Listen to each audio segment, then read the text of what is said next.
La Edad Media abarcó aproximadamente desde el año 500 hasta el 1500 de nuestra era.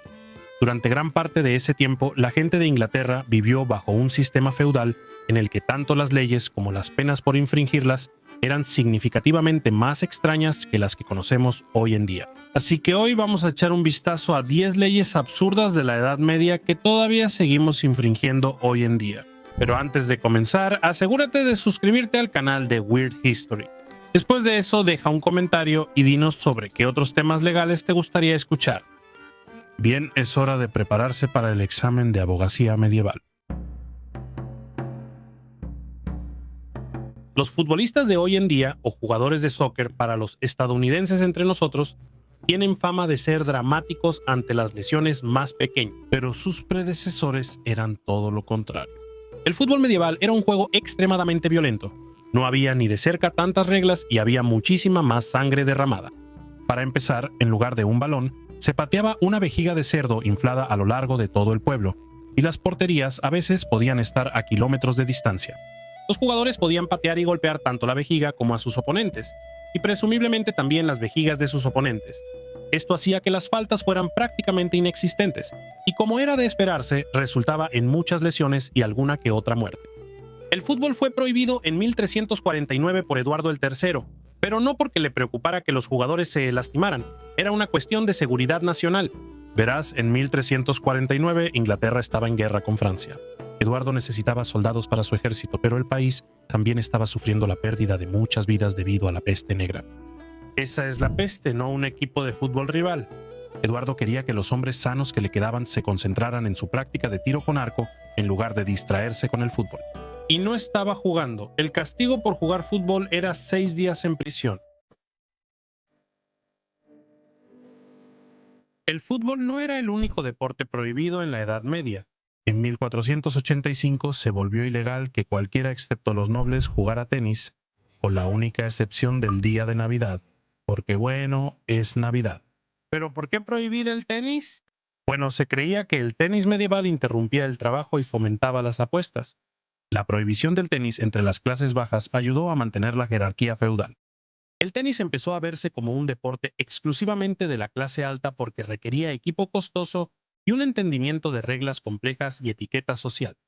Esta es una de las razones por las que el tenis con el tiempo se conoció como el deporte de los reyes, aunque ese título a veces se le da a cosas como las carreras de caballos y, probablemente, al quemado. A los reyes les gustaban muchos deportes, pero es cierto que tanto Enrique VII como Enrique VIII eran muy aficionados al tenis. Y supuestamente Enrique VIII era bastante bueno en eso. Un embajador veneciano que lo vio jugar en su juventud dijo: «Era lo más bonito del mundo verlo jugar, su piel clara brillando a través de una camisa de la tela más fina». Aparentemente, el viejo Enrique era una visión absoluta con un polo blanco impecable de izado. La ciudad inglesa de Newmarket es conocida como la cuna de las carreras de caballos. De hecho, el deporte se remonta al siglo XII, pero Jacobo I lo popularizó después de construir un palacio en Newmarket en 1606. Con el tiempo, las carreras de caballos en Newmarket se convirtieron en un gran negocio, y la ciudad se vio obligada a establecer leyes para proteger a los caballos, incluyendo una que hacía ilegal que las personas se sonaran la nariz en la calle. La idea era reducir el riesgo de que los caballos se enfermaran por las narices mocosas del público. No está claro qué tan efectiva fue esta estrategia, pero debió haber sido un reto para las personas alérgicas a la caspa de caballo. Sonarse la nariz no era lo único que podía meter a alguien en problemas. Cualquiera que anduviera por ahí con un resfriado o fiebre tenía que pagar una multa. ¿Cómo podían saberlo? Tal vez pusieron retenes como los de alcoholemia, manejar bajo los efectos de la influenza.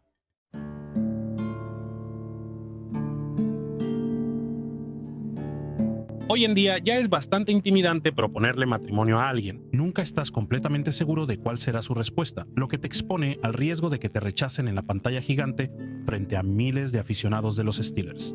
Sin embargo, el proceso era mucho más angustiante en la Edad Media. El rango social jugaba un papel muy importante en la vida medieval, especialmente para aquellos que estaban en el peldaño más bajo de la escala social. Los campesinos y siervos que trabajaban y vivían bajo el dominio de los terratenientes prácticamente no tenían libertad. Un hombre que quería casarse no solo tenía que pedir permiso al padre de la novia, sino también al terrateniente. Imagínate tener que pedirle permiso a tu jefe o a tu casero para casarte. ¿En serio? Imagínatelo. Y la situación era aún peor si eras mujer. Si tu esposo moría, el terrateniente podía obligarte a casarte con otro hombre en un periodo relativamente corto de tiempo. Si te negabas, estarías sujeta a castigo.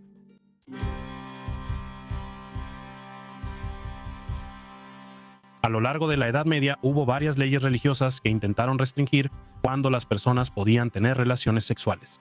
Aunque siendo honestos, probablemente algunas personas no necesitaban la ayuda de la ley para mantenerse abstinentes. ¿Has visto los retratos medievales?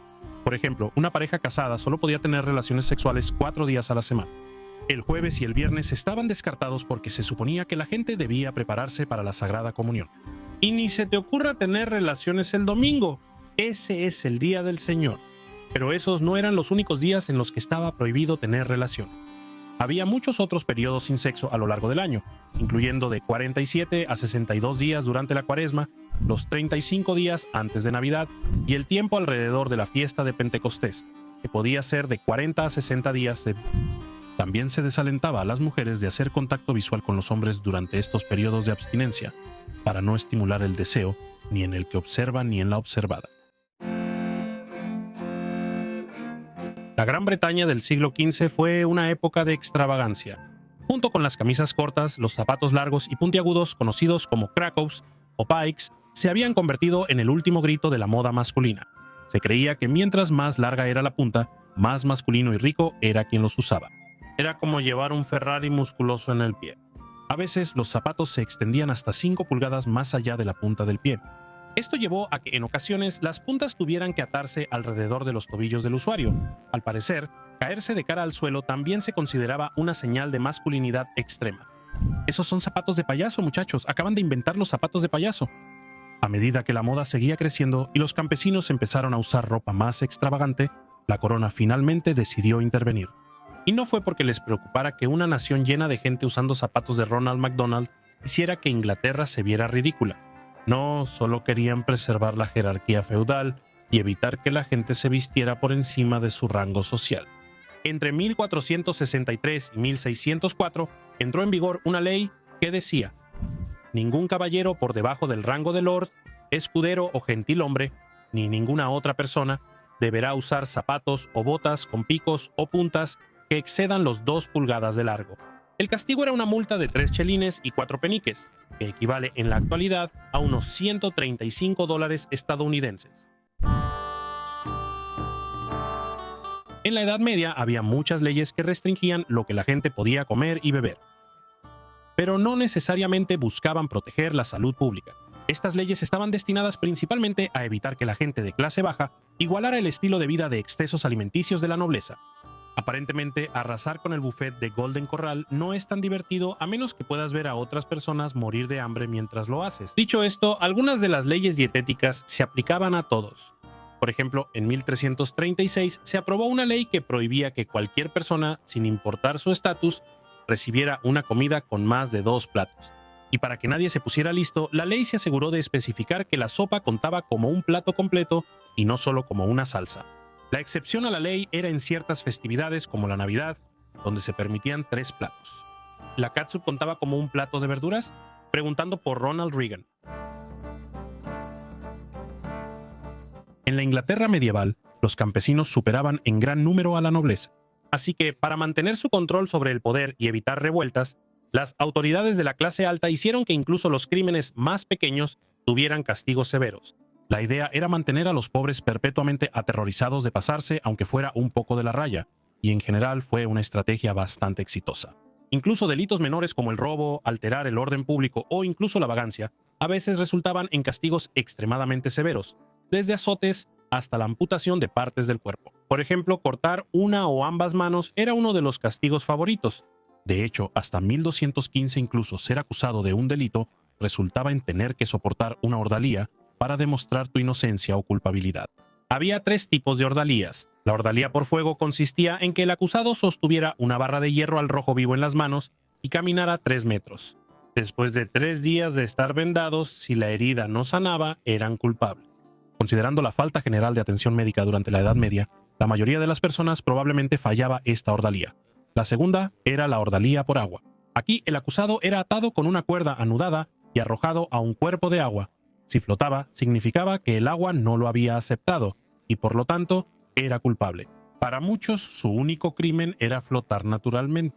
Finalmente, estaba la ordalía por combate, en la que el acusado tenía que luchar contra su acusador.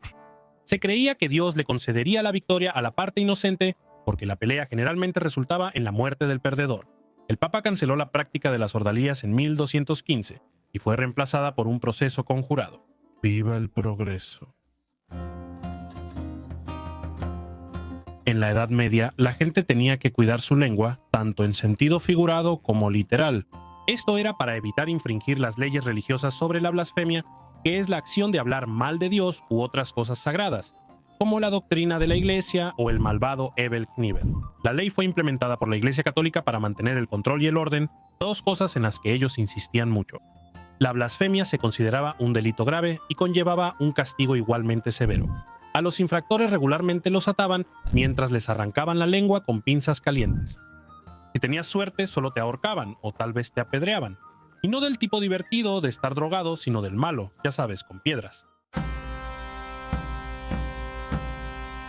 La ciencia todavía estaba en pañales en la Europa medieval, así que gran parte del funcionamiento del mundo natural era todo un misterio. Por lo general, la voluntad de Dios era la respuesta para cualquier cosa que no se pudiera explicar. Sin embargo, cuando se trataba de sucesos desafortunados como enfermedades, malas cosechas y la muerte del ganado, la culpa recaía directamente sobre los huesudos hombros de las brujas, porque se creía que Dios nunca infligiría tal daño a sus fieles seguidores. Se creía que las brujas podían invocar espíritus malignos y demonios, pero en realidad normalmente solo eran mujeres pobres y ancianas que tenían un gato. Las mujeres extrañas o diferentes eran frecuentemente marginadas y castigadas. En 1542, el Parlamento aprobó la ley de brujería, que establecía que la brujería era un delito castigado con la muerte. La caza de brujas se volvió muy popular después de eso, especialmente en el sureste de Inglaterra. Se cree que más de 500 personas fueron ejecutadas por brujería entre los siglos XV y XVIII. Por otro lado, la histeria por la supuesta brujería eventualmente llevó a la obra maestra de Vin Diesel, El último cazador de brujas. Así que, digamos que fue una mezcla de cosas buenas y malas. Los sistemas judiciales modernos suelen girar en torno a abogados bien vestidos, muy bien pagados y de mala calaña, discutiendo sobre hechos, leyes y pruebas ante un juez y un jurado. Pero el sistema judicial islandés de la Edad Media giraba en torno a la venganza, la animosidad, el honor y el complejo mundo de las vendetas de sangre vikingas. Sí. Hoy vamos a echar un vistazo al sistema de justicia de los vikingos islandeses, que se basaba en vendetas de sangre. Para los vikingos islandeses, la palabra justicia se entendía como venganza y represalia, ambas ligadas de manera intrincada a nociones muy específicas de honor, algo parecido a los Klingon de Star Trek. Se esperaba que un vikingo respondiera con fuerza ante una lesión, robo o trato comercial injusto, y no hacerlo implicaba arriesgarse a una costosa pérdida de honor. En los casos en que la parte ofendida era asesinada, se convertía en deber de sus familiares responder en nombre del difunto. No vengar a un familiar asesinado se consideraba deshonroso, pero no era tan sencillo como simplemente cazar al agresor y tomar la sangrienta venganza que uno deseara. El honor exigía que la venganza se tomara de manera apropiada. Por ejemplo, que un grupo de hombres atacara a un solo agresor se consideraba deshonroso porque la venganza siempre debía llevarse a cabo de la manera más justa posible. El sistema de justicia de Islandia entre los siglos IX y XI era completamente diferente a lo que cualquiera de nosotros está acostumbrado hoy en día. No existía nada parecido a un alguacil o una fuerza policial y no había un sistema legal centralizado para decidir cómo tratar a los criminales. En su lugar, la justicia se llevaba a cabo mediante la acción cooperativa de la comunidad y las disputas se resolvían siguiendo reglas que se desarrollaron a través de la costumbre y la tradición. En este contexto, la responsabilidad recaía principalmente en la parte ofendida, que buscaba vengar a su familiar caído para obtener satisfacción. Compuesta a finales del siglo XIII Celia, por un autor desconocido, la saga de Njal narra la historia de una vendetta de sangre que duró décadas, provocó enfrentamientos hostiles y, en última instancia, trajo deshonra familiar a todos los involucrados. A medida que se desarrolla, los miembros de dos grupos familiares son arrastrados poco a poco a un ciclo de asesinatos, compensaciones y venganza. Desde una perspectiva histórica, los acontecimientos de la saga nos enseñan algunas de las reglas y costumbres que rigen este tipo de enemistades sangrientas. Una regla sumamente importante que debía observarse al vengar a un pariente muerto era hacer público el homicidio y el motivo.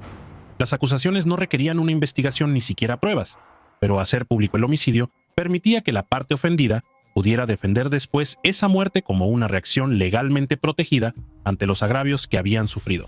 Una muerte debidamente hecha pública se consideraba homicidio. Sin embargo, no reportarlo podía resultar en la declaración mucho más grave de mort o asesinato. La distinción entre asesinato y homicidio era clave para el proceso. El asesinato carecía de honor e implicaba un acto vergonzoso, que probablemente se cometía sin dar a la otra parte la oportunidad de defenderse. El homicidio, por otro lado, indicaba que la reconciliación era posible y que el pariente de la víctima al menos tenía la oportunidad de reaccionar ante las acusaciones y rectificar la situación.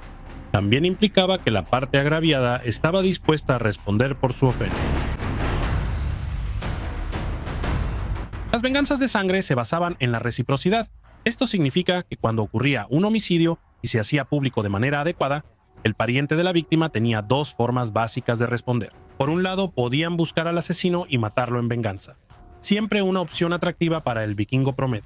Por otro lado, podían exigir el pago de la compensación por la muerte o valor de una vida, que a veces también se llamaba precio de sangre. Esta también era una opción atractiva, ya que ¿quién de nosotros no tiene algunos parientes que cambiaría gustosamente por una bolsa de plata? Al principio de la saga de Njal, la esposa de Njal, Bergthora, intercambia palabras duras con la esposa de su amigo Gunnar, Hallgerdur. Los esposos eran amigos, pero sus esposas no se llevaban bien. Un día, Hallgareth envía a uno de sus sirvientes a matar a uno de los sirvientes de Bergthora.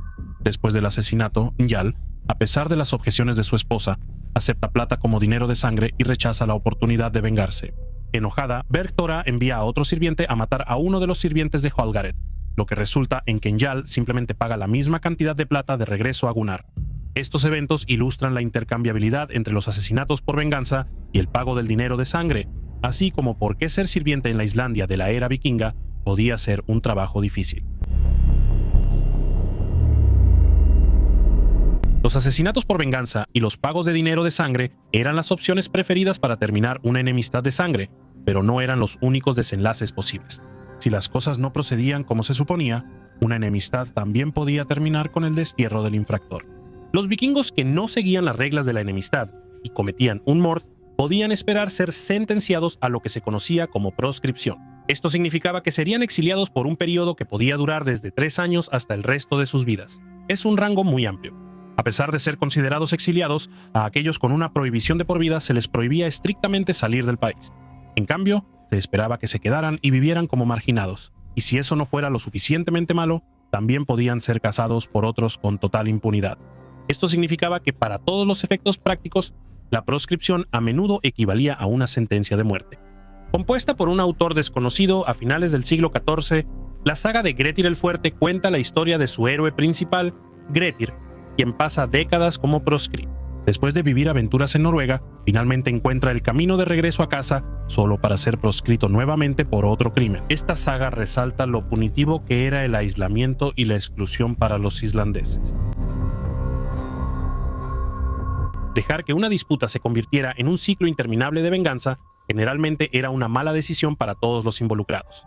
El caos asociado con conflictos tan largos a menudo llevaba a un estigma social que podía resultar aislante. Los aliados podían retirar su apoyo y negar el paso seguro por sus tierras a esas familias, lo que amenazaba la libre circulación por toda la isla. Esto, a su vez, amenazaba la participación en reuniones políticas y sociales importantes. En una sociedad unida por reglas y alianzas precarias era una situación peligrosa. Las venganzas de sangre también solían involucrar a más y más parientes a medida que se prolongaban.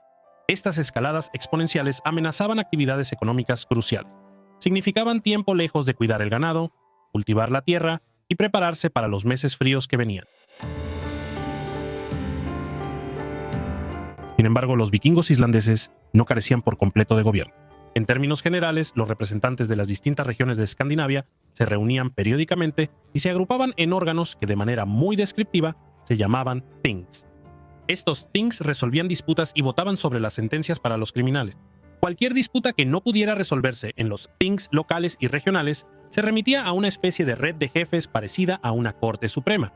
Esta red pudo haberse llamado algo increíble como el Consejo Supremo de Venganza Vikinga, pero en su lugar decidieron llamarla el Althing General. tienes que respetar su manera de nombrar las cosas. Encabezado por un orador de leyes, el Althing General se encargaba de escuchar disputas, crear nuevas leyes y decidir asuntos generales de gobierno. Por supuesto, no lo llamaban orador de leyes, tenían su propia palabra para eso, que está en tu pantalla ahora mismo. Te doy un momento para que intentes pronunciarlo. Ajá, bien. Bueno, gracias por intentarlo. Como se muestra en la saga de Jarl, personas de toda Islandia se reunían en el Althing, que servía como mediador entre grupos familiares en conflicto. Durante una de las reuniones descritas en la saga, la esposa de Gunnar, Hallgerder, envía a un esclavo a robarle a un agricultor local que está en una reunión con su esposo. El robo lleva a una confrontación en la que Gunnar mata al agricultor y a sus acompañantes. La disputa termina ante el Althing, donde se resuelve por medios económicos. La paz se restablece, al menos por un tiempo. Los arqueólogos han determinado que los grupos de parentesco islandeses podían ser sorprendentemente complejos. A menudo ni siquiera se basaban realmente en la sangre. Los parientes por matrimonio, los hijos de crianza y los hermanos ilegítimos estaban todos involucrados. Y podría haber habido una razón muy buena para eso. Es decir, la evidencia muestra que los asesinos normalmente tenían significativamente más parientes que sus víctimas. La implicación es que los grupos familiares más grandes proporcionaban una sensación de protección y apoyo que permitía a sus miembros ser más audaces al iniciar venganzas de sangre.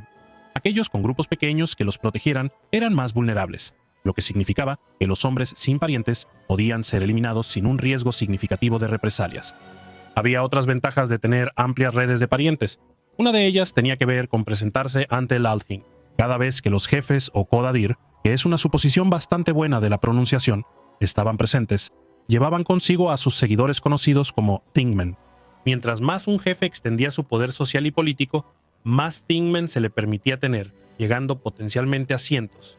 Cuando los poderosos jefes Hafli Haflimason y Thorgils Odason se presentaron ante el Althing en 1121, se dice que tenían 1440 y 940 Thingmen respectivamente. Los grandes séquitos causaban grandes impresiones. Algunas cosas nunca cambian.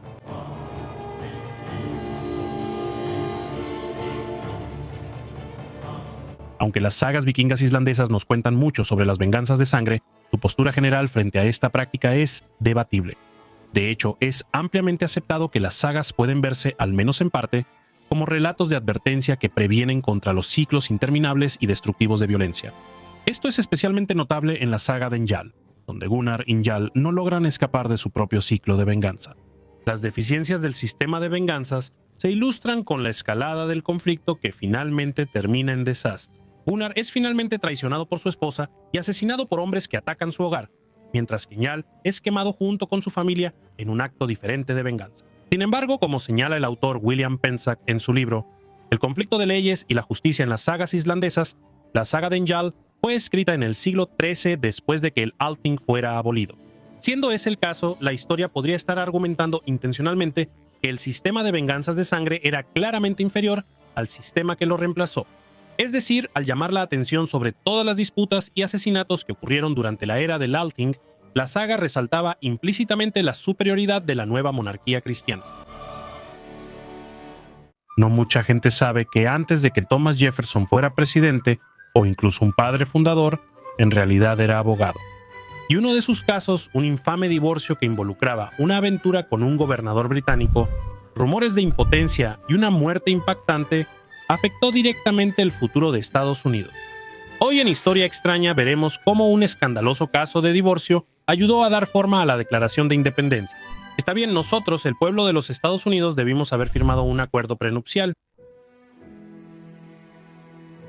Entonces, ¿cómo la disolución del matrimonio de una pareja cualquiera ayudó a Thomas Jefferson a formular las palabras del documento que crearía una de las naciones más poderosas de la historia? Para responder eso, comencemos con el matrimonio en sí. El Dr. James Blair era un médico muy conocido y respetado en la zona de Williamsburg, Virginia. Catherine Kitty Eustace llegó al pueblo de paseo con su madre, Margaret Eustace, y de inmediato congenió con el doctor, de quien se rumoraba que estaba a punto de heredar una fortuna de su padre, quien tenía mucho poder político y financiero. Eso quizá tuvo algo que ver con la atracción inmediata de Kitty hacia el Dr. Blair. Pero bueno, tal vez también era muy gracioso. En solo unos meses, Eustace y Blair se comprometieron. Se casaron en 1771, pero se separaron casi de inmediato. Eustace se mudó con su madre, que vivía cerca, y presentó 3 demandas diferentes contra Blair, incluyendo una en la que pedía una pensión alimenticia. No es difícil suponer que el matrimonio entre Kitty Eustace y el Dr. James Blair probablemente no se basaba en el amor. En una carta a Anne Blair, su cuñada, Eustace escribió que solo se casó con Blair por lo mucho que la familia Blair la quería, lo cual es una razón extraña para casarse con alguien. Puede que haya algo de verdad en eso, aunque la reputación de Blair como un médico exitoso, a punto de heredar la vasta fortuna de su padre enfermo, podría haber sido más que la proverbial cereza en el pastel. En el momento en que se mudó, Eustace demandó una pensión alimenticia y perdió. Se le ordenó regresar a vivir con su esposo, y de hecho lo hizo durante 4 meses, pero nada en su relación mejoró. Es algo difícil ser cariñoso con alguien que acaba de intentar demandarte, pero literalmente no tenían otra opción. No hay nada peor que ser infeliz en una relación y no poder salir de ella. Y el Dr. James Blair y Kitty Eustace realmente estaban atrapados en todos los sentidos de la palabra. El divorcio era ilegal en Virginia, que en ese momento estaba bajo el dominio británico. Para solicitar el divorcio, los residentes tenían que apelar al Parlamento, que rara vez lo concedía. Además, esto fue mucho antes de que existieran los teléfonos o el correo electrónico, así que hacer llegar esa apelación al Parlamento en primer lugar era un proceso largo. En aquel entonces, los matrimonios normalmente no se hacían por amor, sino por seguridad financiera y para formar familias, especialmente en las colonias florecientes de América. En 155 años de existencia como colonia británica, no se concedió ni un solo divorcio. Por lo tanto, un abogado que trabajara en un caso como el de Eustace y Blair no solo tendría que demostrar que su caso específico justificaba el divorcio, sino también que el divorcio debía ser legal en primer lugar. Hablaremos más de eso en un momento. Podría haber una razón por la que Kitty quiso terminar la relación tan abruptamente después de su boda. Según una carta anónima, Blair era incompetente o incapaz de cumplir con sus deberes como esposo. Blair había experimentado anteriormente convulsiones debido a una condición de salud misteriosa, así que no es descabellado pensar que él tenía alguna limitación física de alguna manera, lo que podría haber causado problemas en la cama. De cualquier manera, los rumores se esparcieron, echando más leña al fuego del matrimonio condenado. Otra parte de la carta, aparentemente escrita por la versión colonial de Gossip Girl, también salió a la luz pública. Este fragmento afirmaba que la anciana, la madre de Kitty Eustace, insiste en que su hija sigue siendo doncella, insinuando que Blair y Eustace no pudieron o no quisieron consumar su relación. La historia se pone aún más jugosa. En septiembre de 1771, aproximadamente 4 meses después de que Kitty Eustace y el Dr. James Blair se casaron, el cuarto conde de Dunmore, John Murray, llegó a Williamsburg. Los Eustace en realidad ya conocían a Murray desde hacía un tiempo y habían sido bastante amistosos con él cuando fue gobernador de Nueva York. Es bueno ser amigo de un gobernador.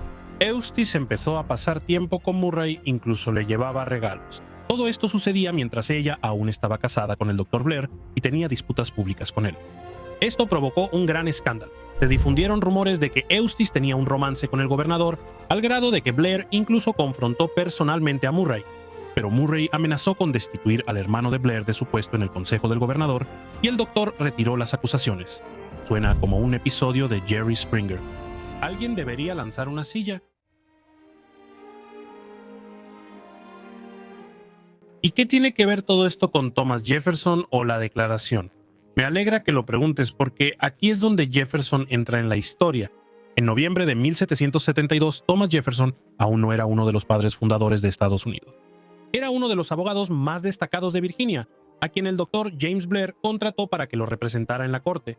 Debido a que no existía ningún precedente de divorcio en las colonias, el caso no solo trataba de abogar por el fin de un solo matrimonio, sino por la causa del divorcio en general, lo que hacía que este caso fuera tan especial. Aquí tienes una breve lección de historia del derecho. En el siglo XVIII, una ley llamada Partus Sequitur Ventrum establecía que la condición legal de la madre de una persona también se aplicaba al hijo. Por ejemplo, en el caso de 1770 de Samuel Howell, esa ley significaba que él era un sirviente por contrato. La abuela blanca de Howell fue castigada por tener un hijo negro fuera del matrimonio al ser condenada a la servidumbre por contrato. Su hija, la madre de Howell, permaneció como sirvienta hasta que cumplió 31 años, pero dio a luz a Howell antes de eso. Debido a la ley Partus Sequitur Ventrum, Howell también tuvo que ser sirviente. Es una ley bastante mala. Thomas Jefferson representó a Howell, y su defensa se basó en el argumento de que todos los hombres nacen libres, años antes de que se escribiera la Declaración de Independencia. Aún así, el juez falló en contra de Howell, quien más tarde escapó de la servidumbre gracias a un regalo de dinero del propio Jefferson.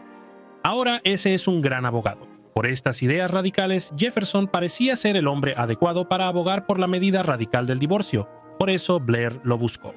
En muchos sentidos, Thomas Jefferson era una figura contracultural en esos días. Algo así como un hippie colonial, como un tipo con peluca empolvada dirigiendo una estación de radio pirata. Sus decisiones de representar a Samuel Howell y al Dr. James Blair reflejaban su deseo de un cambio revolucionario, especialmente porque un éxito para Blair representaría un gran desafío para el dominio británico. Las leyes de divorcio en la Virginia colonial estaban dictadas por las leyes del Imperio Británico, así que luchar contra ellas era una lucha por la independencia de Estados Unidos.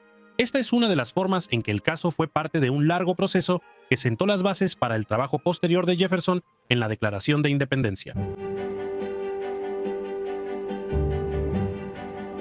En diciembre de 1772, esta telenovela histórica experimentó otro giro impactante.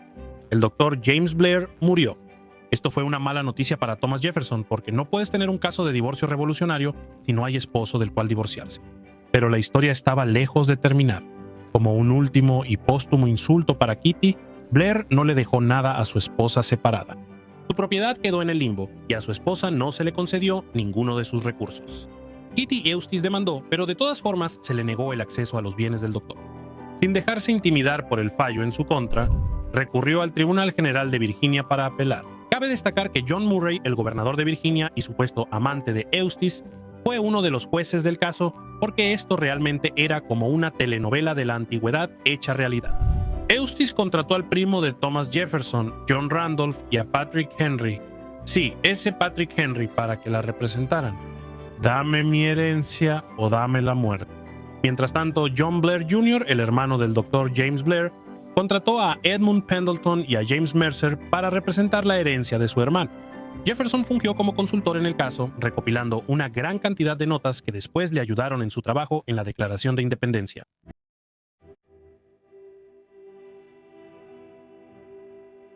Con el Dr. James Blair muerto, el enfoque del caso cambió de divorcio a herencia, y así la reclamación de Kitty Eustace como esposa sobre las propiedades de Blair era legítima.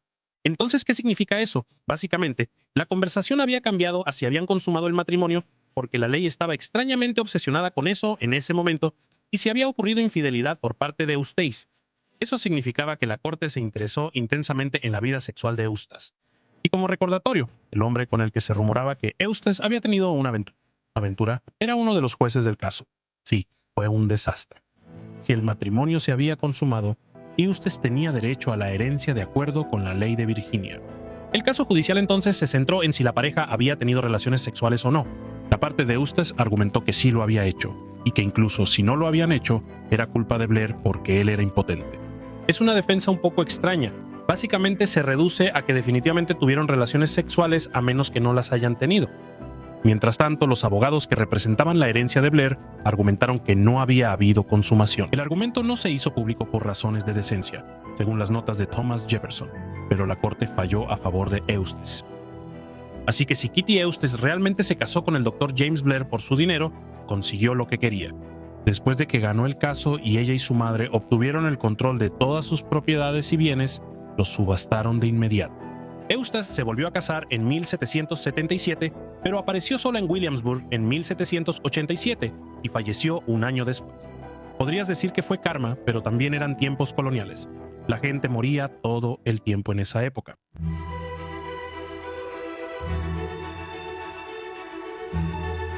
¿Cómo se relaciona todo esto con la Declaración de Independencia? Los casos tanto de Samuel Howell como del Dr. James Blair trataban sobre la libertad personal, en la que los gobernados no tenían voz respecto a las leyes a las que estaban sujetos, leyes que Thomas Jefferson intentó revocar utilizando el concepto de derecho natural. Si podía argumentar la disolución de la servidumbre por contrato, usando conceptos de autodeterminación de la Ilustración, Thomas Jefferson sentía que podía usar el mismo argumento para apoyar la disolución de un matrimonio infeliz. Básicamente, Thomas Jefferson propuso que una relación, ya sea romántica o política, podía disolverse si una de las partes sentía y argumentaba con éxito que la relación ya no era materialmente beneficiosa. Eso, según Thomas Jefferson, era lo que realmente significaba la libertad. Y Thomas Jefferson incorporó estas ideas de sus notas de casos cuando redactó la Declaración de Independencia unos años después. Defender a Blair tenía tanto que ver con el caso como con el futuro de Estados Unidos. Dar a los británicos la autoridad sobre el divorcio en las colonias significaba que los colonos no eran libres para gobernarse a sí mismos. Dependían de las leyes de otros. La Declaración de Independencia proclamó la libertad frente a los británicos, desechando ese sistema, incluida la prohibición británica del divorcio. Pero los estados recién formados tenían sus propias reglas sobre el divorcio. Las primeras leyes de divorcio sin culpa, es decir, divorcios que no requerían pruebas de mala conducta por parte de uno o ambos cónyuges, no se aprobaron hasta 1970. Antes de eso no podías simplemente separarte porque la relación se había deteriorado. Tenías que probar que tu pareja tenía la culpa de arruinar el matrimonio. Y el último estado en permitir los divorcios sin culpa fue Nueva York en 2010. El progreso, como el fútbol americano, frecuentemente se decide por centímetros. Solo pregúntale al entrenador del Salón de la Fama, Tommy Jefferson. La mayoría de la gente sabe que la era victoriana, que abarcó de 1837 a 1901, fue una gran época para la industrialización, la ciencia y la prosperidad económica. Pero pocos se dan cuenta de que el siglo XIX también fue testigo de muchos descubrimientos y desarrollos importantes en el mundo de la criminalística que crearon un modelo para las investigaciones modernas. Así que hoy vamos a echar un vistazo a algunos intentos fascinantes de investigación forense en la época victoriana. Bien que alguien llame a William Peterson porque es hora de un CSI victoriano. En 1788, el anatomista alemán Johann Christoph Andreas Meyer se convirtió en el primer científico en sugerir que las huellas dactilares son únicas para cada individuo. Pero las implicaciones de este descubrimiento no debieron ser evidentes de inmediato, porque no fue sino hasta finales del siglo XIX que a alguien se le ocurrió aplicar este principio a las investigaciones criminales. Ese alguien fue un doctor llamado Robert Blake Overton, quien escribió a Scotland Yard en 1840 sugiriendo que los detectives intentaran usar evidencia de huellas dactilares para atrapar al asesino de Lloyd William Russell. Los investigadores estaban dispuestos a escucharlo, pero al parecer Overton estaba demasiado adelantado a su tiempo. La evidencia de huellas dactilares no se convertiría en una parte rutinaria de las investigaciones hasta dentro de otros 50 años más o menos, con unos cuantos años de margen. En 1880, el médico Henry Foltz publicó un artículo en la revista científica Nature, sugiriendo nuevamente que las huellas dactilares dejadas en la escena de un crimen podrían usarse para la identificación científica de criminales. Sin embargo, la policía todavía no consideraba el asunto seriamente. De hecho, no fue sino hasta la década de 1890 cuando Sir Francis Galton desarrolló una clasificación de patrones de huellas dactilares para el análisis policial que la evidencia de huellas dactilares finalmente se empezó a utilizar. Las huellas dactilares fueron entonces adoptadas como un medio para identificar a los criminales. En 1892, Francisco Rojas, quien mató a sus 2 hijos en Argentina, se convertiría en la primera persona en el mundo en ser atrapada gracias a las huellas dactilares que dejó en la escena del crimen. Y en 1902, Harry Jackson, quien robó un juego de bolas de billar, fue el primer hombre en el Reino Unido condenado gracias a la evidencia de huellas dactilares. Por supuesto, Londres nunca estuvo completamente libre de criminales violentos, pero después de que Jack el Destripador se convirtiera en uno de los primeros asesinos seriales de alto perfil en la era de los medios masivos, la gente empezó a prestar mucha atención a este tipo de crímenes. Antes de Jack, el crimen en la era victoriana se percibía principalmente como delitos menores o crímenes por venganza. Cosas como robos, asaltos por estrangulamiento, prostitución y cargos por ebriedad y desorden eran lo normal, mientras que los asesinos seriales sádicos ni siquiera estaban en el radar cultural. Los criminales de la época a menudo eran percibidos simplemente como ciudadanos flojos de clase baja que buscaban ganar dinero fácil. Pero una vez que Jack el Destripador empezó a mutilar brutalmente a sus víctimas, esa percepción cambió rápidamente. Desesperados por atrapar al Destripador, la policía se encontró dispuesta a probar nuevas ideas y se creó el primer perfil criminal como un intento de entender a este nuevo tipo de monstruo. La primera persona en hacer un perfil criminal se llamaba Bond, Thomas Bond. Nos encantaría poder decir que estaba al servicio secreto de su majestad, pero en realidad era un cirujano de la policía metropolitana. Después de examinar la evidencia, Bond concluyó que Jack el Destripador era un hombre sujeto a ataques periódicos de manía homicida y erótica, muy probablemente un hombre tranquilo, de apariencia inofensiva, probablemente de mediana edad y vestido de manera pulcra y respetable. Bond también creía que Jack probablemente sería solitario y excéntrico en sus hábitos. Además, lo más probable es que fuera un hombre sin ocupación regular, pero con algún pequeño ingreso o una pensión. Como nunca atraparon al destripador, nunca sabremos qué tan preciso fue el perfil de Bond. Sin embargo, lo que sí sabemos es que la elaboración de perfiles criminales llegaría a convertirse en una herramienta estándar de las fuerzas del orden. Las autoridades han utilizado durante mucho tiempo el análisis microscópico para estudiar cabellos y fibras dejados en las escenas del crimen. Rudolf Virchow realizó la primera comparación forense de cabello humano en 1861, descubriendo que los cabellos del acusado coincidían, según todos los indicios, con el cabello encontrado en la víctima. Sin embargo, a pesar de la similitud en apariencia, los cabellos nunca podrían considerarse únicos de una persona. Aunque el análisis forense de cabello en la era victoriana seguía ese entendimiento, el examen microscópico de cabellos y fibras aún se utilizaba frecuentemente en procedimientos penales. Sin embargo, la evidencia comparativa de cabellos tenía un uso limitado. Aunque el cabello podía usarse como evidencia circunstancial o para dar más información sobre la edad o el sexo del criminal, nunca podía considerarse una coincidencia absoluta y definitiva. Sin embargo, aún podía ser bastante efectivo. Por ejemplo, en el caso Reg v. Steed de 1863, el perpetrador pisoteó la cabeza de la víctima matándolo. Había cabellos incrustados en la suela de la bota del acusado, los cuales coincidían con los cabellos del fallecido. La víctima llevaba un pañuelo rojo en el cuello, y los investigadores también encontraron fibras rojas en la suela de la bota del perpetrador. La comparación de cabellos y fibras ayudó a asegurar una condena. El análisis temprano de las balas era rudimentario. Como las armas aún no se producían en masa, las comparaciones entre las balas y las armas que las disparaban a menudo podían hacerse a simple vista. Por ejemplo, en 1835, Henry Goddard, miembro de los Bow Street Runners de Londres, pudo identificar un arma utilizada en un asesinato basándose en un pequeño defecto en la bala disparada. Sin embargo, a medida que la producción en masa de armas de fuego comenzó a despegar, identificar balas a simple vista dejó de ser una opción viable. Los investigadores tuvieron que empezar a usar microscopios para ver las balas con mayor claridad. También desarrollaron técnicas como rodar las balas sobre papel entintado para buscar cualquier marca identificadora. Los nuevos métodos significaban que el análisis balístico podía considerarse algo más que un simple tiro a ciegas.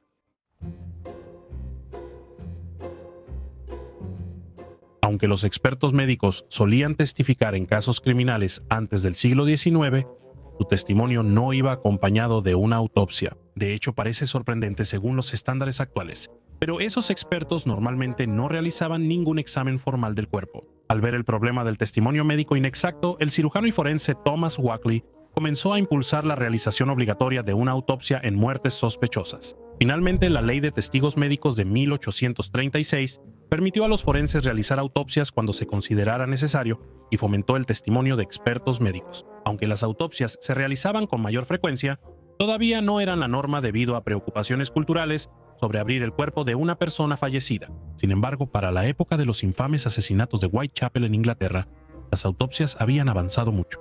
Los médicos forenses utilizaban el enfriamiento del cuerpo y el rigor mortis para aproximar la hora de la muerte.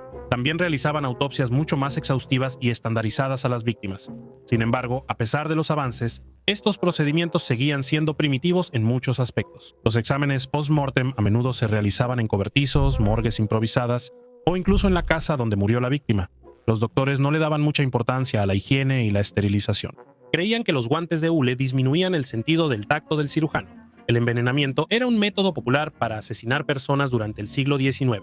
Esto no es difícil de creer, ya que la proliferación de farmacias hacía que el veneno fuera fácilmente accesible, y era bien sabido que las autopsias de las víctimas a menudo eran inconclusas. Muchas víctimas parecían haber muerto por causas naturales, así que si querías matar a alguien, el envenenamiento definitivamente era la mejor opción. Sin embargo, los científicos poco a poco empezaron a abordar el problema. Por ejemplo, en 1836 el químico Marsh desarrolló la prueba de Marsh, que permitió a los médicos analizar tejidos humanos para detectar la presencia de arsénico. Este avance llevó a la condena de muchos asesinos durante la era victoriana, incluyendo a Sarah Daisley, apodada la envenenadora de Potton. Las autoridades sospechaban que Dassely había asesinado a su primer esposo y a su hijo. Finalmente fue condenada por el asesinato de su segundo esposo después de que su cuerpo fuera exhumado para realizarle una prueba de Marsh.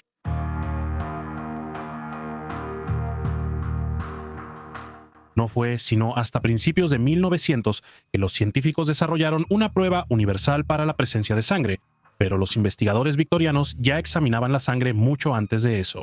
De hecho, el profesor Matteo Orfila comenzó a examinar fluidos corporales con microscopio y a desarrollar pruebas para distinguir estas sustancias a principios de 1800. En 1873, el escritor médico y toxicólogo inglés Alfredo Swain Taylor describió 3 métodos para examinar manchas de sangre. Taylor desarrolló procesos para la investigación química, microscópica y óptica. Él proporcionó instrucciones sobre cómo estos métodos podían identificar positivamente la sangre humana y distinguirla de sustancias similares como tintes y pinturas. Además, él habló sobre el uso del análisis de salpicaduras de sangre para indicar la hora y la forma de la muerte. En el infame caso del asesinato en la carretera, Constance Kent, de 16 años, confesó haber matado a su hermano de 4 años cortándole la garganta con una hoja de afeitar. Swain y el médico forense sugirieron que, debido a que había poca sangre en la escena del crimen, a pesar de que la víctima tenía la garganta cortada, el niño murió por lesiones previas, como estrangulamiento, antes de que el perpetrador le cortara la garganta. Concluyeron que la confesión de Kent probablemente era falsa y que probablemente estaba encubriendo a otro miembro de la familia. Nos gustaría decir que esta historia terminó con un final feliz para Constance, pero tristemente fue condenada de todos modos. Si has visto el video de Weird History sobre cómo la gente de la era victoriana pasaba su tiempo libre, entonces ya sabes que las personas de esa época estaban muy acostumbradas a tomar fotos de los difuntos.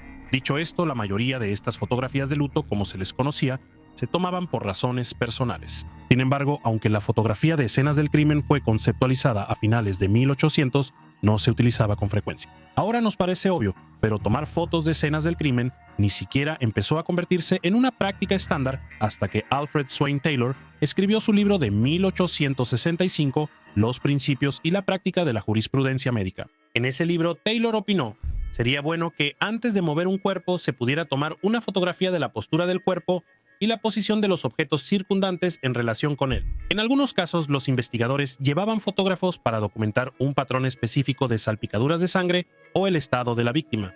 Pero en general, la fotografía de escenas del crimen todavía no se utilizaba regularmente en la época en que Jack el Destripador atacó en la década de 1880. De hecho, solo hay fotos de una víctima del Destripador, Mary Kelly.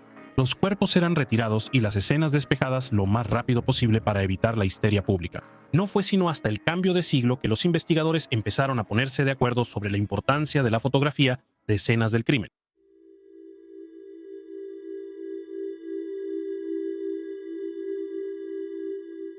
Si bien muchas de las innovaciones forenses de la era victoriana resultaron ser avances que cambiaron para siempre la forma en que se llevan a cabo las investigaciones, algunas de ellas no resultaron como se esperaba. Por ejemplo, cuando los investigadores fotografiaron a la víctima de Jack el Destripador, Mary Kelly, el enfoque principal fueron sus ojos. ¿Por qué los ojos? Bueno, según el inspector Walter Dew, los fotógrafos capturaron los ojos de Kelly con la esperanza de que tal vez una imagen duradera del asesino se hubiera preservado en sus retinas. De más está decir que los ojos no funcionan así, y las fotos no ayudaron a identificar al asesino.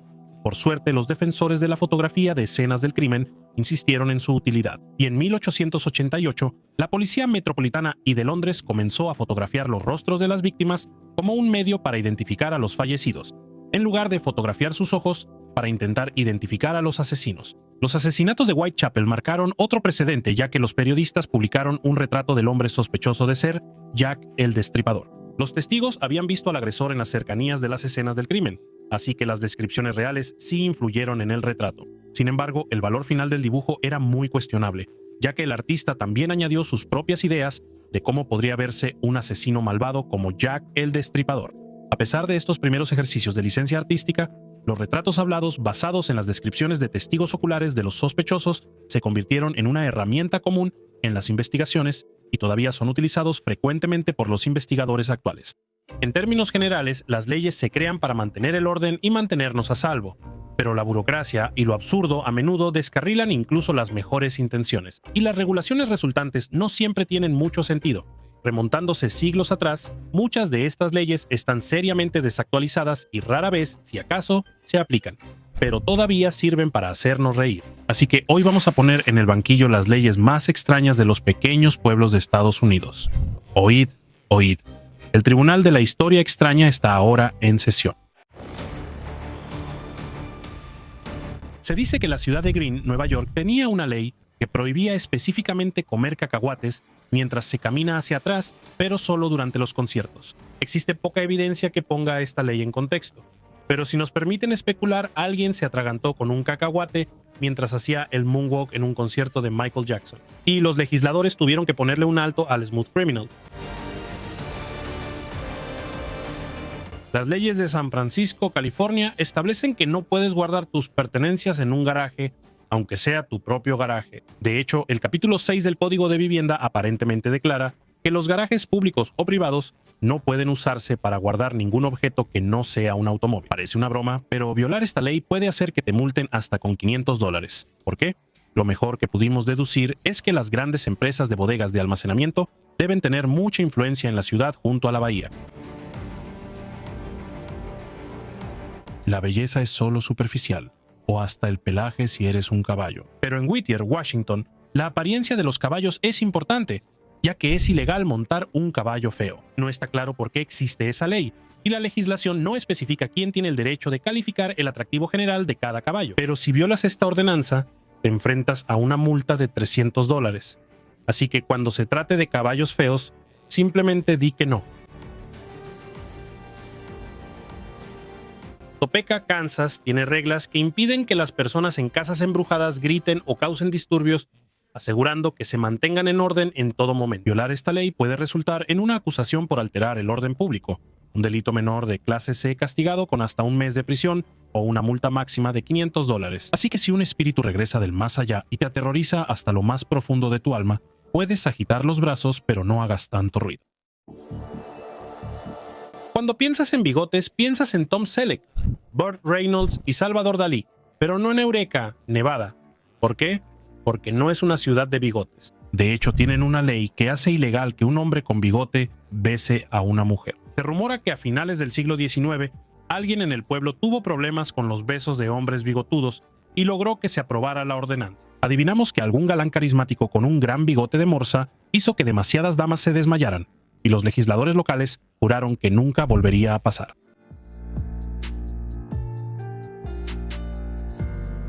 A todos les molesta cuando pronuncian mal su nombre, pero a la gente de Joliet, Illinois, realmente le molesta. Así que criminalizaron pronunciar mal el nombre del pueblo. Si destrozas el nombre del pueblo llamándolo Joliet, podrías ser acusado de un delito menor y recibir una multa de $1 a $5. Y luego tendrías que mudarte a Chicago. Espera, ¿así se pronuncia? Varias comunidades en California tienen una ley que dice que los perros no pueden aparearse a menos de 500 pies de una iglesia. Si alguien sorprende a los perros en flagrante delicto cerca de un lugar de culto, los dueños de los perros pueden enfrentar una multa de hasta $500 y 6 meses de cárcel. Los gatos, por otro lado, no pueden ser gobernados ni por el hombre ni por Dios. Lo siento, iglesias, disfruten la vista. Belhaven, Carolina del Norte, buscó agregar un cargo por servicio para los residentes que usan el suministro de agua del pueblo. Para ese fin, empezaron a incluir un recargo detallado como $2 al mes por deposición. Esta redacción inusual llevó a confusión, y todos pensaron que tendrían que entrar en algún tipo de plan de pago corporativo loco cada vez que necesitaran hacer sus necesidades. Afortunadamente, solo fue un malentendido, y desde entonces han actualizado la descripción a $2 por inodoro. ¿Lo entendemos? $2 por el número 2. 2. Bien hecho, Belhaven. ¿Alguna vez te has preguntado qué haría el Guasón si lograra apoderarse de Ciudad Gótica? Podría parecerse a Pocatello, Idaho, que aprobó una ordenanza municipal en 1948 que hacía ilegal no sonreír. Se cuenta que la comunidad había salido de un invierno muy duro, muy deprimida. La ley, que suena orwelliana, fue un intento ligero de animar el espíritu de los habitantes del pueblo, y si alguien la rompía, las autoridades hacían un arresto en tono de broma. Algunos hombres solo quieren ver al mundo sonreír. Puede que hayas cruzado un desierto en un caballo sin nombre, pero ¿alguna vez has pasado por Texarkana, Texas, en un caballo sin luces traseras? Si es así, podrías estar en problemas. Texarkana tiene una ley que establece que los caballos deben tener luces traseras funcionales cuando se mueven por la ciudad de noche, o el conductor podría recibir una multa de tránsito. Probablemente sea un tema de seguridad, pero ni siquiera queremos imaginar dónde se instala una luz trasera en un caballo. Esta no sería un gran problema a menos que seas un elefante de fiesta, pero Natchez, Mississippi, tiene una ley que prohíbe específicamente elefantes intoxicados en las calles de la ciudad. Según la leyenda, en 1810, un hombre local organizó un espectáculo de elefantes en vivo en su propiedad, y para asegurarse de que los elefantes dieran un espectáculo impresionante, les dio cerveza. El resultado: elefantes borrachos en la calle. Y una de las leyes más extrañamente específicas del país.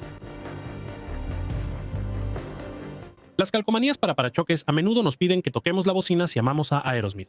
Pero si es después de las 9 p.m. y estás cerca de una tienda de sándwiches en Little Rock, quizá quieras pensarlo 2 veces. Nadie recuerda por qué, pero una regulación local establece que ninguna persona debe tocar la bocina de un vehículo en ningún lugar donde se sirvan bebidas frías o sándwiches después de las 9 p.m. Violar la ley, que curiosamente no aplica en negocios que venden cualquier otro tipo de comida, puede resultar en una multa de $1,000, la cual puede duplicarse cada vez para los reincidentes, como un sándwich club de varias capas. A mediados de la década de 1890, un ex residente de Grand Haven visitó la ciudad y escribió una carta al periódico local lamentando las faldas de aro y otros desperdicios que ensuciaban las calles. La ciudad aprobó una ordenanza que prohibía esa anarquía de las faldas de aro. La penalización por infringirla era de $5, que ajustados por inflación serían aproximadamente $130 hoy en día. Los otros desperdicios mencionados en la carta, al parecer, estaban permitidos. Imagina un paraíso donde literalmente fuera ilegal que hombres desagradables te gritaran cosas en la acera.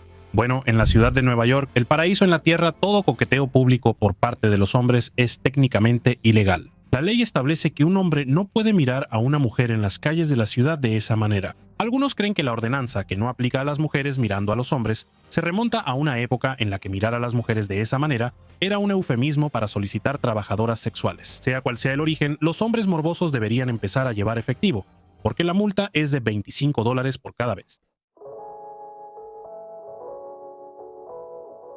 Muchas personas celebraron cuando la marihuana se legalizó en Colorado, pero no toda la maleza es legal. En la ciudad de Pueblo, por ejemplo, no puedes tener dientes de león en tu jardín que midan más de 10 pulgadas de alto. Si tus dientes de león están demasiado altos, la ciudad te pondrá una multa de $300 más cargos por quitar las hierbas.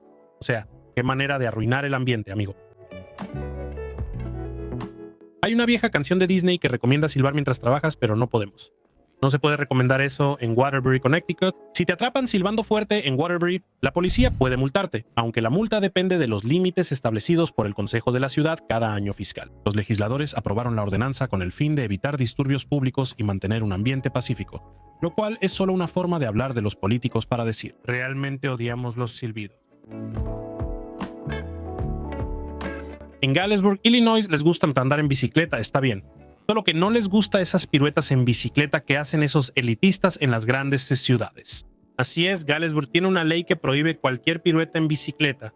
¿Qué considera Galesburg como elegante? Cualquier acto que implique quitar ambas manos del manubrio o ambos pies de los pedales. Los niños de 16 años o menos recibirán una multa de $1 por infringir esta ley, mientras que los infractores mayores enfrentan multas de $30 a $100. La segunda enmienda les da a los estadounidenses el derecho a portar armas, pero aún pueden usar mangas largas si así lo desean. ¿Ves lo que hicimos ahí? En 2013, el pequeño pueblo de Nucla, Colorado, llevó ese derecho a otro nivel, convirtiéndose en la primera ciudad del estado en exigir que todos los ciudadanos estuvieran armados. Dicho esto, la ordenanza es en gran parte simbólica. No te harán revisiones aleatorias de armas ni recibirás sanciones por no llevar un arma. Charleston, Carolina del Sur, es un lugar maravilloso para tener casa propia, excepto por el hecho de que el departamento de bomberos de la ciudad tiene todo el derecho de volarla.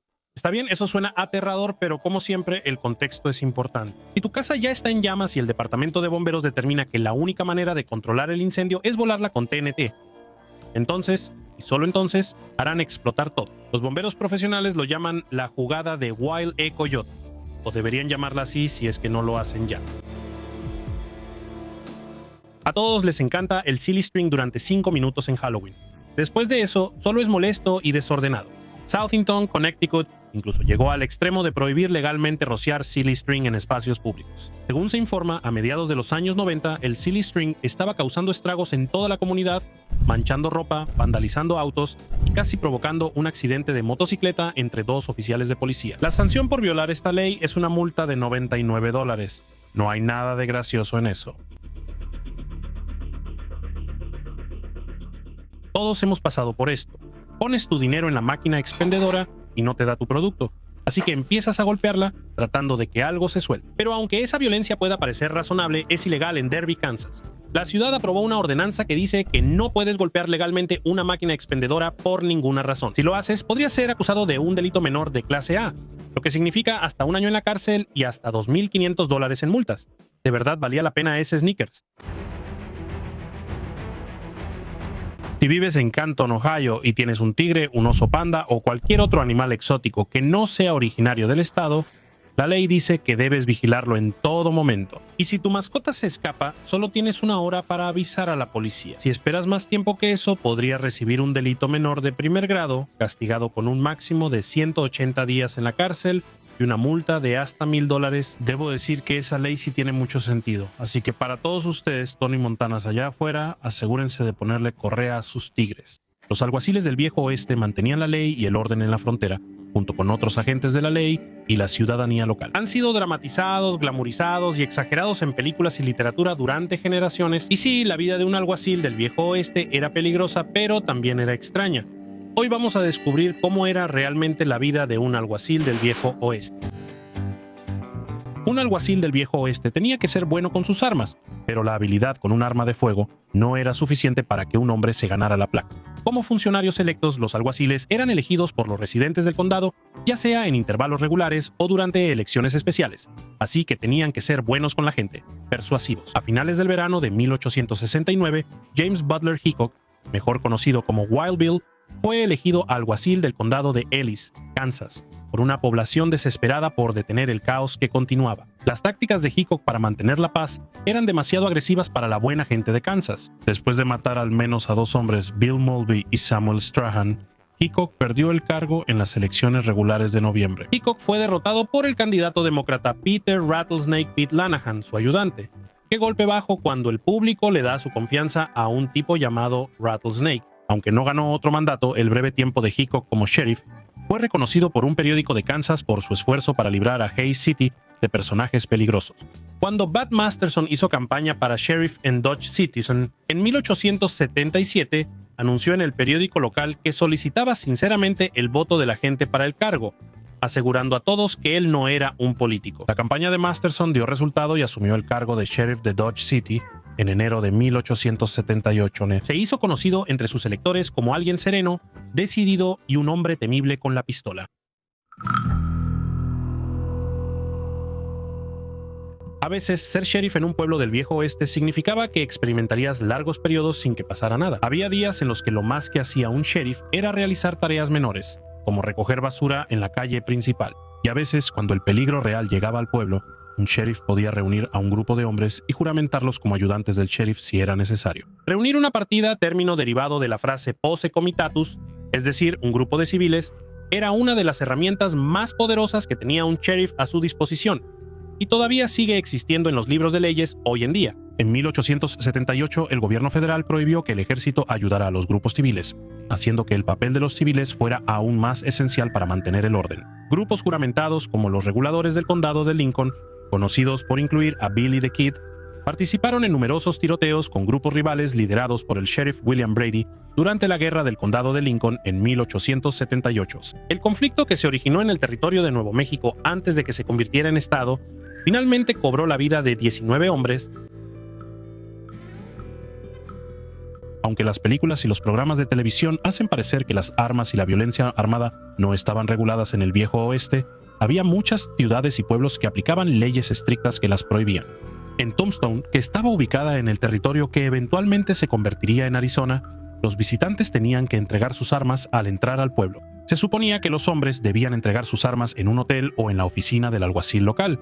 En 1881, el alguacil local era el mariscal del pueblo, Virgil Earp. En su lucha por controlar las calles de Tombstone, el mariscal Earp nombró como ayudantes a sus dos hermanos, Wyatt y Morgan, así como a John Henry Doc Holliday para ayudarlo a mantener el orden. Cuando los vaqueros Billy Clanton y Tom y Frank McClory se negaron a entregar las armas a los Earp y Holliday, esto llevó a una pelea que dejó a los vaqueros bajo tierra. Tombstone hizo popular el control de armas, pero no era el único pueblo o ciudad con leyes sobre armas. Deadwood, Dakota del Sur, Virginia City, Nevada y Dodge City, Kansas, intentaron regular las armas, aunque con distintos grados de éxito. Finalmente, en 1874, Dodge City prohibió las armas para cualquier persona que no fuera un oficial de la ley. Ninguna persona deberá disparar o descargar ningún cañón o arma de fuego, escopeta, pistola o arma de cualquier tipo, ni encender, explotar o detonar ningún petardo, cohete u otro objeto que contenga pólvora u otro material combustible o explosivo sin el permiso del alcalde. Mientras que los alguaciles servían a condados enteros, no tenían la última palabra cuando se trataba de la ley en la región. Además de los alguaciles de pueblo y otros agentes locales de la ley, los sheriffs interactuaban y a veces se enfrentaban a los alguaciles federales. Los alguaciles de pueblo podían ser funcionarios electos o designados. Wyatt Earp sirvió como alguacil adjunto en varias ciudades de Kansas, mientras que su hermano, Virgil, fue el alguacil de la ciudad en Tombstone. El Servicio de Alguaciles de los Estados Unidos fue creado en 1789 y se le encargó manejar asuntos que caían bajo jurisdicción federal, como entregar órdenes judiciales, arrestar criminales y transportar prisioneros. Durante mediados y finales del siglo XIX, los alguaciles y alguaciles adjuntos de los Estados Unidos recorrían el Viejo Oeste, visitando pueblos donde había poca o ninguna presencia policial. Cuando los alguaciles de los Estados Unidos se encontraban con un sheriff del condado o un alguacil del pueblo, podían trabajar junto con los agentes locales o con la misma facilidad estar en conflicto con ellos. Por ejemplo, el alguacil adjunto Robert Whiteman arrestó a varios agentes locales del sheriff y al también alguacil adjunto William J. Brady, solo para ser arrestado por el propio Brady después. Por supuesto, tienes que recordar que siempre había más jurisdicciones involucradas. El ejército tenía sus propios agentes del orden en la frontera, y en lugares como Texas, los Rangers patrullaban la frontera con México.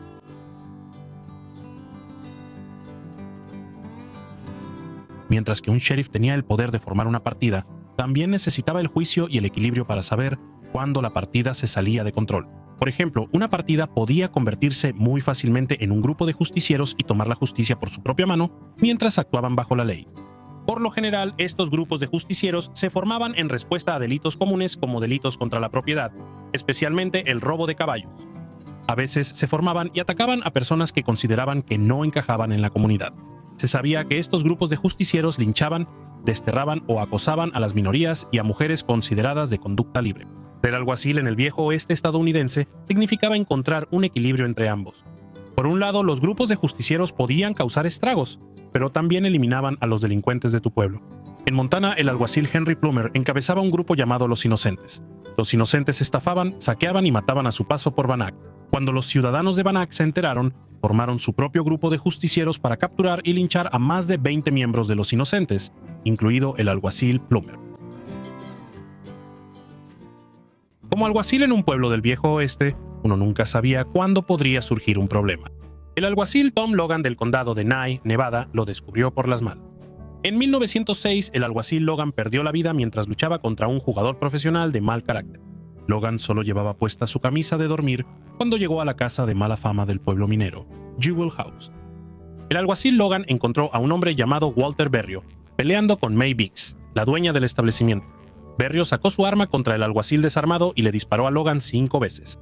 Según los testimonios de los testigos, incluso después de ser herido, Logan fue visto sujetando a Berrio en el suelo, agarrándole las manos en las que este último sostenía un revólver. El alguacil Logan finalmente sucumbió a sus heridas de bala.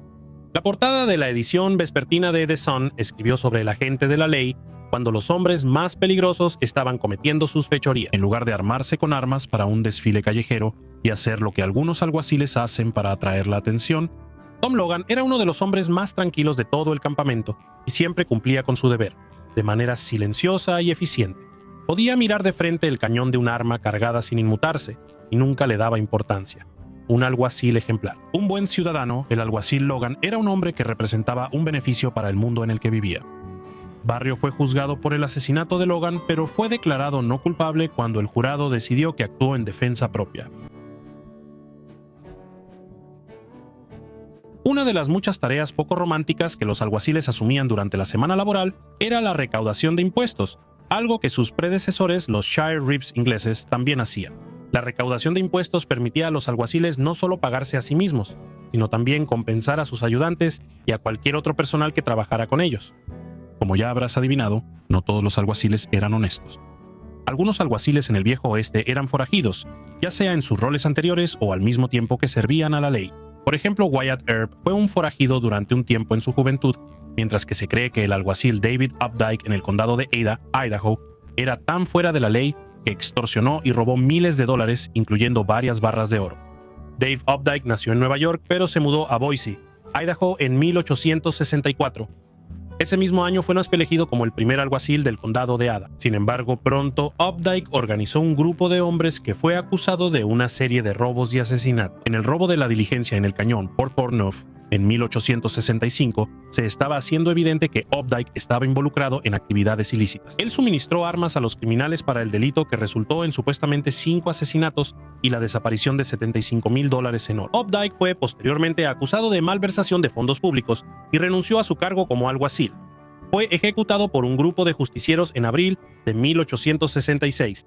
Hasta la fecha, el oro nunca ha sido localizado. Aunque todo lo que hemos visto en las películas nos dice lo contrario, la vida de un alguacil del Viejo Oeste a menudo era desordenada y poco glamorosa, y uno tiene la sensación de que era un trabajo muy estresante. A pesar del salario y los beneficios adicionales, sus días eran tan estresantes como los de las personas que hacen cumplir las leyes en nuestras ciudades y pueblos hoy en día. El rock and roll estaba bajo ataque a mediados de los años 80, a medida que la música se volvía más teatral y provocativa y MTV le daba una plataforma nacional. La juventud de Estados Unidos pedía más a gritos. Era obvio que la música pop estaba experimentando una revolución que no se veía desde que Elvis movió las caderas en el show de Ed Sullivan. Esto asustó muchísimo a los baby boomers conservadores de la era Reagan, tanto que los políticos y sus esposas, principalmente las esposas, intentaron limpiar la industria musical. Fue entonces cuando Dee Snider de Twisted Sister intervino y le mostró al mundo lo ridículo y poco estadounidense que eran estos intentos de censura. Hoy vamos a echar un vistazo al día en que Dee Snider de Twisted Sister superó al Congreso de los Estados Unidos. El 19 de septiembre de 1985, el Senado de los Estados Unidos realizó una audiencia donde representantes del Parents Music Resource Center, también conocido como el PMRC, compuesto por los senadores Paula Hawkins, Al Gore y otros, testificaron ante el Comité de Comercio, Ciencia y Transporte del Senado sobre, cito, el tema del contenido de ciertas grabaciones de sonido y sugerencias de que los empaques de las grabaciones llevaran etiquetas, para proporcionar una advertencia a los posibles compradores sobre contenido sexualmente explícito u otro contenido potencialmente ofensivo, cierro cita. ¿Cuál es su problema? Pensaban que la música con letras explícitas era demasiado accesible para sus hijos. ¿Y ya no lo iban a soportar más? Querían que las compañías discográficas etiquetaran sus álbumes con clasificaciones, similar a cómo las películas usan el sistema de clasificación de la MPAA. La comunidad del rock, compuesta por músicos y fanáticos, vio esto como censura y segregación, y pensaban que eran tan condescendientes, su descaro no tenía fin. Twisted Sister, ¿no iban a aceptarlo sin pelear? Quiero rockear. Fue entonces cuando Dee Snider intervino. No solo se convirtió en el rostro empolvado del rock and roll, sino también en su salvador, con una gracia e inteligencia que nadie esperaba. Snider no pidió convertirse en el portavoz. Fue invitado por el Senado a las audiencias que parecían un circo para censurar el rock porque, por su apariencia, pensaron que se iba a hacer el ridículo. Vieron el cabello, el maquillaje y la ropa y pensaron que Snider era un blanco fácil, un rubio rizado. Pero cuando Snider abrió la boca, el Senado se dio cuenta de cuánto habían subestimado al cantante. Su vestuario, un clásico look de los 80, mezclilla recortada, jeans ajustados, botas de piel de serpiente, un poco de maquillaje en los ojos y, por supuesto, la melena voluminosa. No fue un accidente. Dee lo tenía todo planeado. Mientras John Denver y Frank Zappa se presentaron ante el subcomité del Senado, con trajes y lucían bastante formales, Snider fue en la dirección opuesta. Desfiló en la audiencia con un chaleco de mezclilla desgastado, una camiseta sin mangas de Twisted Sister, un cinturón con tachuelas, gafas de sol y una melena de rizos rubios esponjados. Parecía una combinación entre Bob Patiño y Stevie Nicks en solitario. Los tres músicos dieron discursos articulados, pero dada su apariencia, la respuesta bien articulada y meticulosa de Snider fue una sorpresa. demostrando que ni el PMRC ni el comité debieron esperar un debate fácil. También señaló que no bebía, no fumaba ni consumía ningún tipo de droga. ¿Qué hizo él? Snyder dijo después que sabía que su mensaje tendría más mérito si se mantenía fiel a su identidad. Snyder no quería llegar a un punto medio con el Congreso. Él quería que ellos hicieran el esfuerzo y vieran más allá de sus nociones preconcebidas y anticuadas. Cuando Snyder habla sobre su día frente al Congreso, uno de sus grandes logros, según Dee, es cuando logró provocar una reacción del senador Al Gore. Lo hermoso del comentario fue que Snyder usó las palabras de la esposa del senador Al Gore para hacerlo. En su testimonio público ante el Senado, Snyder abordó directamente la afirmación de Tipper Gore de que la canción de Twisted Sister, Under the Blade, era sadomasoquista y trataba sobre las ataduras sexuales. La canción, según Snyder, en realidad fue escrita para el guitarrista de la banda, Eddie Ojeda, quien estaba a punto de someterse a una cirugía para la extracción de pólipos en la garganta. Sin embargo, Tipper Gore afirmó que había un mensaje sexual implícito en la letra. Tus manos están atadas, tus piernas están sujetas. Una luz brilla en tus ojos. Apenas ves el filo de una navaja. Abres la boca para gritar. Después de deconstruir el significado de la canción para Al Gore, Snyder le dijo: Gore estaba buscando sadomasoquismo y bondage y ella lo encontró. La sala se quedó en silencio por un segundo y lo único que se podía escuchar eran los clics de las cámaras de los fotoperiodistas y un murmullo de risas. Al Gore también pareció perder el hilo, simplemente respondió sí y luego pasó a otra línea de preguntas.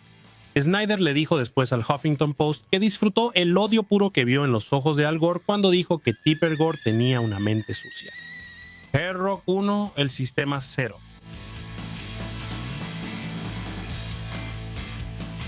Una de las razones por las que Dee Snider y Twisted Sister estaban tan presentes en el radar del PMRC fue por su video de 1984 para su himno adolescente lleno de angustia, We're Not Gonna Take It. Curiosamente, el PMRC no tenía tanto problema con el contenido lírico de la canción como con el contenido violento del video.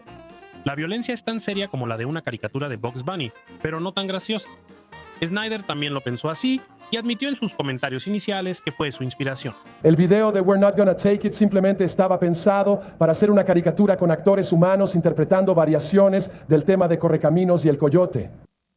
Cada acrobacia fue seleccionada de mi extensa colección personal de caricaturas. Snyder insinuó que el PMRC confundió la letra con el video cuando se trataba de la intención de la canción, señalando que no se mencionaba ninguna violencia real.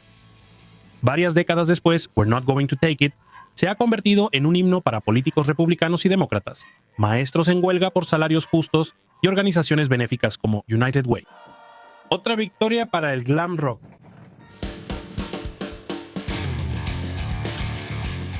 Durante sus comentarios iniciales, Snyder pudo confrontar a Tipper Gore sobre una de sus mentiras que ella pensó que fortalecería su caso. Según los informes, unos días antes de la audiencia, Tipper dijo que se sintió repugnada por una camiseta de Twisted Sister que había visto recientemente. Snyder destacó una declaración de Tipper Gore diciendo: incluso ves las camisetas que usan los niños y ves a Twisted Sister y a una mujer esposada como si estuviera extendida de brazos y piernas. Snyder calificó su acusación como una mentira absoluta, diciéndole al comité que no solo nunca hemos vendido una camiseta de ese tipo, sino que siempre hemos tenido mucho cuidado de evitar el sexismo en nuestra mercancía, discos, espectáculos en vivo y vidas personales. Además, siempre hemos promovido la creencia de que el rock and roll no debe ser sexista, sino que debe estar dirigido tanto a hombres como a mujeres por igual. Él retó a Tipper Gore a mostrar una camiseta así, y cuando el senador Al Gore le preguntó de nuevo sobre el tema, el congresista aclaró para que constara en actas que la palabra camisetas estaba en plural, y una de ellas se refería a Twisted Sister, y la otra se refería a una mujer esposada. Snyder se mantuvo firme, insistiendo en que Tipper se refería a Twisted Sister antes de que el senador Gore cambiara de tema. Semántica. Otra victoria para el rock. Hubo un momento en que un miembro del Congreso cuestionó a Snyder sobre sus habilidades como padre y si el cantante sabría qué música debería mantener alejada de su hijo menor de edad. Snyder dio 3 opciones. Primero miraría la portada. Bueno, simplemente como padre y como fanático del rock, sé que cuando veo la portada de un álbum con la cabeza de una cabra decapitada en medio de un pentagrama entre las piernas de una mujer, ese no es el tipo de álbum que quiero que mi hijo escuche. En segundo lugar, leería la lista de canciones y las letras. Si leo un título en la parte de atrás de, por ejemplo, Ice Cream Castle, un tema llamado If the Kid Can Make You Come, lo que sea, me doy cuenta de que es una canción con contenido sexual explícito. Con solo mirar la portada, mirar las letras, debería decir los títulos, eso debería cubrir casi todo. Finalmente, él lo escucharía. Los pocos álbumes que no expresan sus intenciones en la portada o en los títulos de las canciones, creo que un padre podría llevárselo a casa y escucharlo, y no creo que haya muchas tiendas que les nieguen la posibilidad de devolver el álbum por algo diferente. Otra respuesta clara y concisa de Snyder, a diferencia de las acusaciones endebles del Congreso. Vamos a darle este punto a Snyder.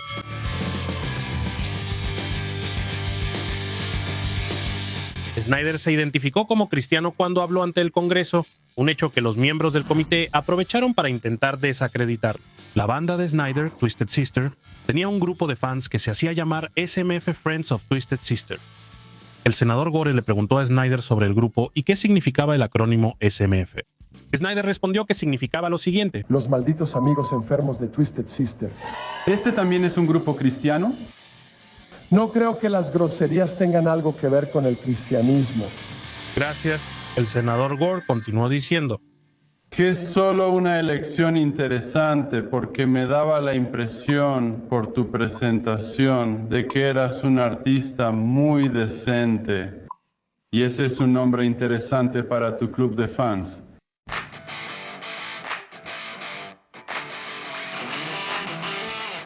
Entonces, ¿qué tan bien trató el tiempo a Dee Snider y a sus acusadores? Vamos a ver. En lo que respecta al sistema de clasificación del PMRC, un álbum con una etiqueta de advertencia para padres en la portada generalmente significaba más ventas y mejores posiciones en las listas para todas las bandas infractoras. En una entrevista con MTV, el vocalista principal de Skid Row, Sebastian Bach, incluso dijo que su banda solía esperar que el contenido explícito de su álbum les hiciera ganar la codiciada etiqueta del PMRC. La etiqueta se convirtió en una insignia de honor. Dee Snider y su esposa han estado juntos por más de 40 años casados durante la mayor parte de ese tiempo, y tienen 4 hijos que han tenido carreras exitosas y respetables en la industria del entretenimiento.